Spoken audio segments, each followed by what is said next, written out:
Belo clássico no Maracanã, Flamengo 2, Vasco 2, e falando um pouco sobre a ótica dos dois times, inicialmente falando sobre o Flamengo, acho que o Flamengo incorreu num erro que vem acontecendo de forma um pouco mais sutil em outras partidas. Em outros jogos, o Flamengo domina o adversário, mas não massacra, não continua em cima, administra com qualidade que a equipe tem, naturalmente, mas acaba ganhando os jogos. Isso aconteceu hoje com o Flamengo. O Flamengo fez um primeiro tempo bem melhor do que o Vasco, na minha opinião.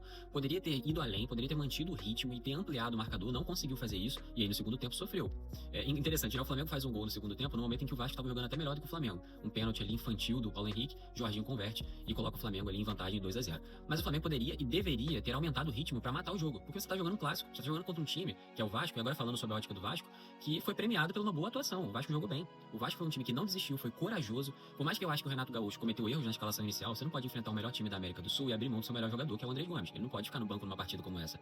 Mas, mesmo assim, o Vasco conseguiu ter um jogo equilibrado, conseguiu ali fazer uma partida, acho que bem interessante ali, não foi brilhante, não foi melhor do que o Flamengo, que é natural, porque o nível técnico do Vasco é inferior, obviamente, mas o Vasco fez um jogo organizado e fez um jogo corajoso. O Vasco saiu pra jogar, não ficou se acuando, defendendo. O Vasco fez um jogo bem decente e foi premiado no final com um gol do empate, que é o resultado merecido, resultado justo pro Vasco. Acho que foi um resultado muito melhor pro Vasco do que pro Flamengo, pelas circunstâncias e pela qualidade do Flamengo. Agora, o Renato não pode deixar o Andrés Gomes no banco pra jogar o Brenner, né? Com todo respeito, né? O Brenner nem é um jogador ruim, mas o Andrés Gomes é muito mais jogador do que o Brenner. Não pode ficar no banco numa partida como essa. No fim das contas, o Flamengo poderia ter feito mais e deveria ter feito mais pela sua qualidade e pela imposição de ritmo que ele pode oferecer dentro de uma partida, e pro Vasco, resultado justo de uma equipe que foi muito corajosa. Concorda comigo? Deixa nos comentários, deixa seu like, se inscreve no canal, segue a gente.